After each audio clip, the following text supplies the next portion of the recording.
नमस्कार, बहुत स्वागत है आप सभी का न्यूज वन इंडिया में और मैं हूं आपके साथ जयपाल। चलिए शुरुआत करेंगे उस वक्त की तमाम बड़ी और अहम खबरों की, जहां देहरादून में सीएम आवास में रक्षाबंधन का पर्व आयोजित किया गया। बड़ी संख्या में बहनों ने उत्तराखंड के मुख्यमंत्री पुष्कर सिंह धामी को राखी बांधी। कार्यक्रम में सीएम धामी की पत्नी गीता धामी भी मौजूद रहे। इस वक्त की बड़ी अपडेट आप तक पहुंचा रहे हैं, जो आपको बता दें कि उत्तराखंड में सीएम पुष्कर सिंह धामी को बहनों ने राखी बांधी और सीएम आवास पर रक्षाबंधन के पर्व का यह आयोजन किया गया, जिस दौरान बड़ी संख्या में बहनों ने सीएम पुष्कर सिंह धामी को राखी बांधी। और इस कार्यक्रम के दौरान सीएम धामी की जो पत्नी है गीता धामी, वो भी इस दौरान मौजूद रहे। खासा इन बहनों में उत्साह देखने को मिला। सभी ने इस कार्यक्रम में बढ़ चढ़कर हिस्सा लिया और सीएम पुष्कर सिंह धामी को राखी बांधती हुई नजर आई है। तो ये बड़ी अपडेट आप तक पहुंचा रहे हैं, जहां आपको बता दें कि सीएम आवास में रक्षाबंधन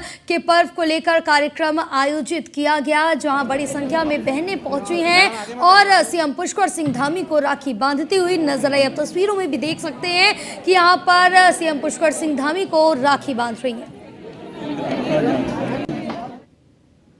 आगे बढ़ेंगे खबरों में, जहां टपकेश्वर सेवा दल ने टपकेश्वर भोलेनाथ महाराज की शोभा यात्रा का आयोजन किया, जो कि शिवाजी धर्मशाला से टपकेश्वर मंदिर तक निकाली गई। इस यात्रा का शुभारंभ मुख्यमंत्री पुष्कर सिंह धामी ने किया और इस दौरान कैबिनेट मंत्री गणेश जोशी, देहरादून के मेयर सुनील उनियाल गामा सहित हजारों की संख्या में श्रद्धालु पहुंचे। और इस दौरान सभी श्रद्धालुओं ने भोलेनाथ से अपने परिवार और प्रदेश की सुख शांति की कामना की बात कही। और बता दें कि हर साल टपकेश्वर महाराज भोलेनाथ की यात्रा का आयोजन होता है, जिसमें लाखों की संख्या में भक्तगण हिस्सा लेते हैं।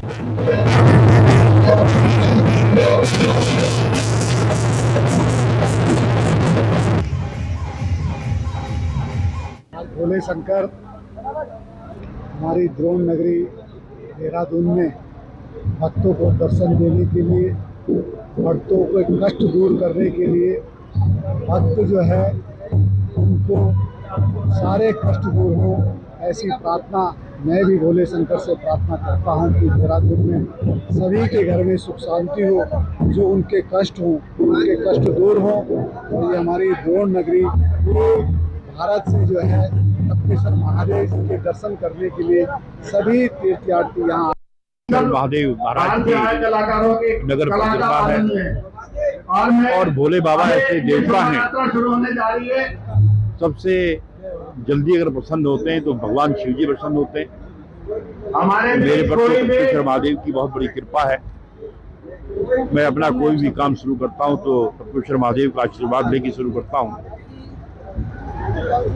और आज शोभा यात्रा के अवसर पर मैं भोले बाबा से प्रार्थना करता हूं कि आज प्रदेश के अंदर जो आपदा आ रही है, विपत्तियां आ रही हैं, हम सबको संकट कष्ट से बचाए, हमारे घरों में सुख समृद्धि आए, हम लोग संपन्न रहें। भारतीय जनता पार्टी के राष्ट्रीय अध्यक्ष जेपी नड्डा ने कार्यक्रम यहां पर पहुंचे हैं उत्तराखंड, साथ ही यहां कार्यक्रम भी आयोजित किया गया। तो वहीं आपको बता दें, रविवार शाम को हरिद्वार में उत्तराखंड बीजेपी की कोर कमेटी की बैठक ली गई और इस बैठक में सीएम पुष्कर सिंह धामी, नैनीताल सांसद व केंद्रीय मंत्री अजय भट्ट, बीजेपी प्रदेश अध्यक्ष महेंद्र भट्ट, पूर्व मुख्यमंत्री त्रिवेंद्र सिंह रावत, राज्यसभा सांसद नरेश बंसल समेत सभी कोर कमेटी के सदस्य मौजूद रहे। बैठक के दौरान जेपी नड्डा ने भी सभी सांसदों और मंत्रियों को उत्तराखंड में होने वाले बागेश्वर उपचुनाव और 2024 लोकसभा चुनाव के साथ साथ आने वाले समय में निकाय चुनाव को लेकर भी टिप्स दिए। बीजेपी प्रदेश अध्यक्ष महेंद्र भट्ट ने बताया कि कोर कमेटी की बैठक में उत्तराखंड में होने वाले उपचुनाव समेत 2024 लोकसभा चुनाव व उत्तराखंड में होने वाले निकाय चुनाव को लेकर चर्चा की गई। राष्ट्रीय अध्यक्ष जेपी नड्डा द्वारा सांसदों व मंत्रियों को अपने अपने क्षेत्र में प्रवास करने को कहा गया और जनता से जुड़ी समस्याओं को जल्द से जल्द निवारण करने के लिए भी कहा गया। इसी के साथ आपको बता दें कि विधायकों को अपने अपने क्षेत्र में बूथ लेवल से लेकर उच्च स्तर तक किसी तरह काम करना है और इसके भी सुझाव अध्यक्ष जेपी नड्डा ने दिए। वहीं कैबिनेट मंत्री सतपाल महाराज ने कहा कि कोर कमेटी की बैठक में राष्ट्रीय अध्यक्ष जेपी नड्डा द्वारा मंत्रियों और सांसदों की बैटरी चार्ज करने का कार्य भी किया गया है। मुख्य रूप से आगामी दिनों के अंदर उत्तराखंड के अंदर नगर पालिका नगर निगम के चुनाव हैं, लोकसभा का चुनाव है, पार्टी गतिविधियों की चर्चा हुई और आगामी चुनाव के ऐसे कौन कौन से बिंदु हो सकते हैं उन बिंदुओं को तत्काल हमको बनाकर केंद्रीय नेतृत्व को देने हैं। सारे विषयों के साथ साथ सभी सांसदों का प्रवास हो जाए, सांसद अपने क्षेत्र में रहें, इसके साथ साथ हमारे सभी मंत्रीगणों के दौरों के बारे में उन्होंने चर्चा की और अभी तक भविष्य में जो चुनाव तक हम उनके सारे कार्यक्रम बनाकर और सभी मंत्रियों का भी दौरा इस बीच में हम कराएंगे। नगर पालिका नगर निगम की दृष्टि से प्रदेश स्तरीय टीम जो है एक बार सभी नगर निगमों में जाकर नगर पालिका क्षेत्रों में जाकर वहाँ से चर्चा करने के बाद प्रत्याशी के जो नाम है वो आएंगे। हम आज विश्व की नंबर 1 की पार्टी इसीलिए हैं कि वक्त वक्त पर हम अपना सिंहावलोकन करते हैं। तो आज कोर कमेटी की बैठक माननीय अध्यक्ष जी के नेतृत्व में हुई है, ये हमारा सौभाग्य है। हम हर महीने कोर कमेटी की बैठक करते रहते हैं।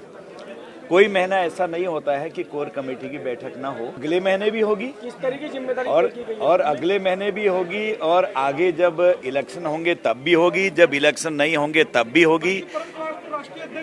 हाँ, ये हमारा सौभाग्य है कि आज की कोर कमेटी, चूंकि राष्ट्रीय अध्यक्ष जी का यहाँ दौरा था और उसका लाभ हमारे संगठन ने लिया है। हम आज विश्व की नंबर 1 की पार्टी इसीलिए हैं कि वक्त वक्त पर हम अपना सिंहावलोकन करते हैं। कोर ग्रुप की बैठक हमारी नियमित बैठक होती है, हर 2-3 महीने में बैठक होती है।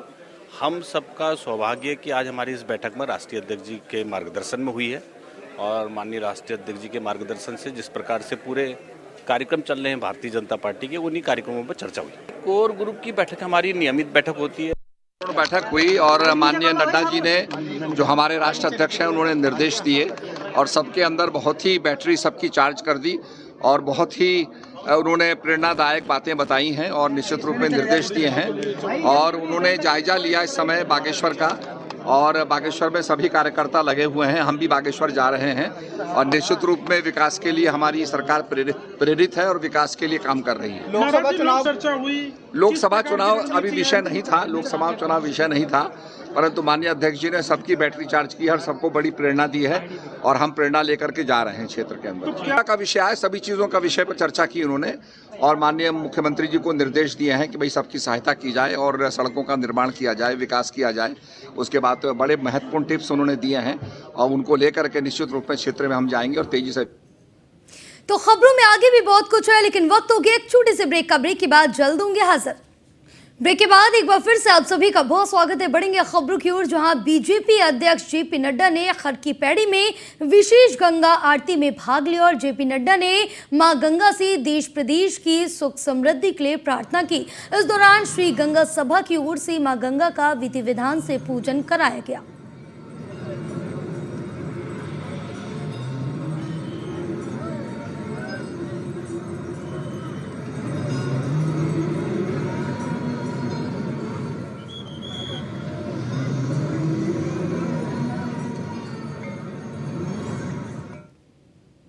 तो बीजेपी के राष्ट्रीय अध्यक्ष जेपी नड्डा के उत्तराखंड के दौरे के बाद अब बीजेपी संगठन और तेजी से जन जन तक पहुंचने के साथ केंद्रीय और राज्य की योजनाओं को जनता तक लेकर जाएगा। पार्टी आगामी 3 महीने का भी बड़ा कार्यक्रम तैयार करेगी। बीजेपी प्रदेश अध्यक्ष महेंद्र भट्ट से खास बातचीत की न्यूज़ 1 इंडिया के उत्तराखंड ब्यूरो चीफ सुदीप जैन ने।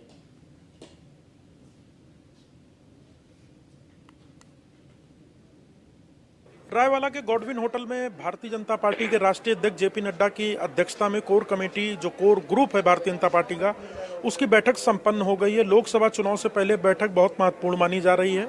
हमारे साथ प्रदेश अध्यक्ष महेंद्र भट्ट जी, इनसे बातचीत करते हैं। सर, क्या डिस्कशन हुआ नड्डा जी के साथ? आगामी समय में लोकसभा चुनाव एक बड़ा टास्क है। देखिए, राष्ट्रीय अध्यक्ष जी का आज का दौरा उत्तराखंड के कार्यकर्ताओं के लिए बहुत ही एक प्रकार से मैं कहूँगा लाभप्रद रहा है। उनके द्वारा जो जो विषय रखे गए हैं वो उत्तराखंड राज्य के जहाँ विकास का विषय है, वहीं साथ साथ कार्यकर्ताओं के मनोबल को बढ़ाने के लिए क्या क्या कार्यक्रम भविष्य में लिया जाए, सबकी चर्चा हुई है। लोकसभा चुनाव के साथ साथ हमारे यहाँ बागेश्वर का उपचुनाव है। बागेश्वर उपचुनाव का फीडबैक हमने उनके आगे रखा है और नगर पालिका नगर निगम के चुनाव के विषय को लेकर भी हमने बताया कि अभी तक हमारी उसमें कितनी तैयारी है। सारे विषय चर्चा होने के बाद कुछ उन्होंने सुझाव दिए, उन सुझावों को भविष्य में इम्प्लीमेंट करेंगे।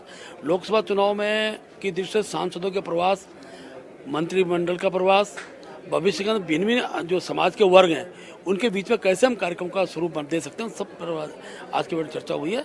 और लगातार 3 महीने का कार्यक्रम चुनाव की दृष्टि से बने, ये उनका निर्देश था जिसका हम लोग अक्षर से पालन करेंगे।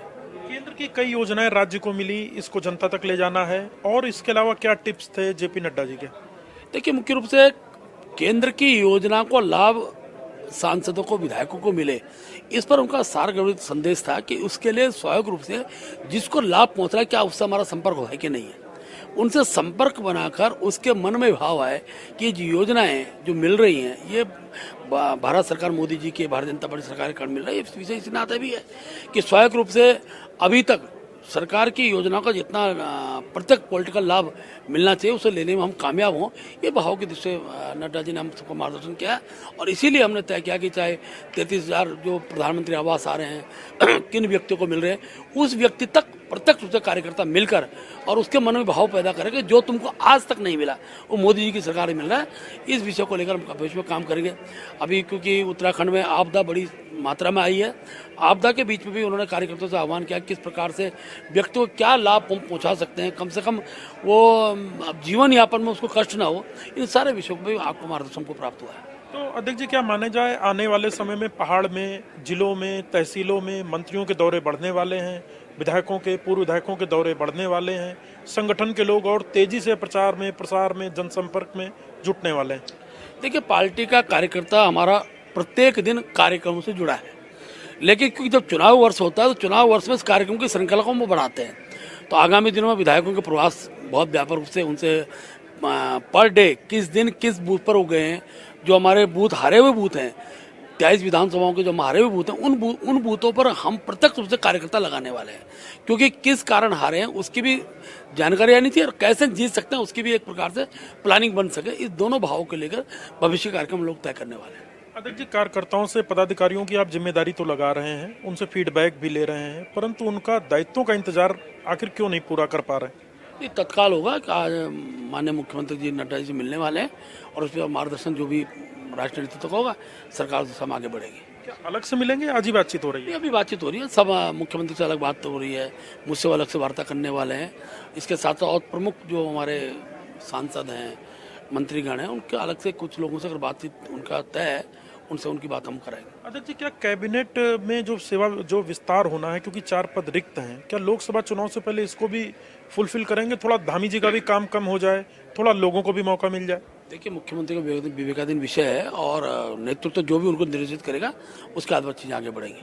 तो आपके प्रदेश अध्यक्ष महेंद्र भट्ट, जिन्होंने 2 टूक कहा है कि भारतीय जनता पार्टी के राष्ट्रीय अध्यक्ष जेपी नड्डा ने 2 टूक कहा है कि आपदा पीड़ितों की मदद हो, केंद्र की जो योजनाएं हैं उसका लाभ आम आदमी को मिले और उस व्यक्ति तक हम पहुंचें और उसको ये बताने का भी प्रयास करें कि ये योजना केवल केंद्र सरकार के कारण उन्हें मिली है, इससे पूर्व नहीं मिली है। कैमरा सहयोगी अंजीत के साथ सुदीप जैन, न्यूज़ 1 इंडिया, रायवाला।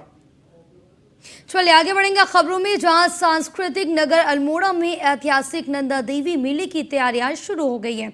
मेला समिति ने प्रेस कॉन्फ्रेंस कर नंदा देवी मेले को पोस्टर जारी किया और आयोजकों ने बताया कि 20 सितंबर से नंदा देवी मेले का आगाज होगा, जबकि 27 सितंबर की शाम को मां नंदा सुनंदा की भव्य शोभा यात्रा निकालकर मेले का समापन किया जाएगा। हर साल की तरह इस बार भी नंदा देवी मेले में कुमाऊं और गढ़वाल के बड़े लोक कलाकारों को बुलाया जाएगा, जबकि स्थानीय कलाकारों, स्कूली बच्चों को भी अपनी प्रतिभा दिखाने का अवसर मिलेगा। ये 3:30 बजे शोभा यात्रा के संग इस मेले का समापन होगा।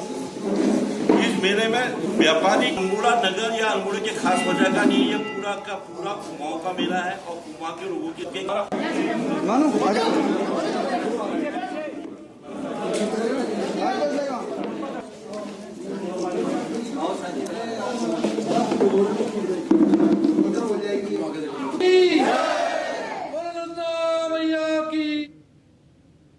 बात है। कुमाऊं का सबसे पौराणिक मेला है और यह मेला 20 सितंबर से लेकर 27 सितंबर तक यहाँ पर आयोजित किया जाएगा। और 27 सितंबर को ठीक 4 बजे माँ की 3:30 बजे माँ की शोभा यात्रा के संग इसका विसर्जन होगा। और जहाँ तक 20 तारीख से ये मेला शुरू होगा तो विभिन्न स्कूल के रंगारंग कार्यक्रमों के साथ साथ हमारे पहाड़ के जो छोलिया नर्तक होते हैं और साथ झोड़ा भगनौल बैर इन सब लोगों को यहाँ पर आमंत्रित किया गया है। और इसके साथ ही जो अपने स्कूली बच्चे हैं और बाहर के हम जो चलिए आगे बढ़ेंगे खबरों में, जहां देहरादून रजिस्ट्रार ऑफिस में बेनामों के साथ छेड़छाड़ मामले में नवी गिरफ्तारी हुई। देहरादून पुलिस ने मामले के मास्टरमाइंड कीपी सिंह के अधिवक्ता कमल वर्मानी को गिरफ्तार कर लिया। कमल फर्जीवाड़े में उसका पूरा साथ देता था। देहरादून से कमल को हिरासत में लिया गया था, जबकि पूछताछ के बाद कमल वर्मानी को गिरफ्तार कर लिया गया। देहरादून एसएसपी दिलीप सिंह कुंवर ने कहा है कि गिरफ्तार आरोपियों पर गैंग मामले हैं। 5 मामले में से जो है 4 मामले में तो कार्रवाई हो चुकी थी और 6ठा मामले में कार्रवाई, 5वां मामले में कार्रवाई चल रही थी। इनकी कल रात को देर रात को इनकी अरेस्टिंग हुई। फिलहाल इस बुलेटिन में बस इतना ही। आप देखते रहिए न्यूज़ 1 इंडिया। नमस्कार।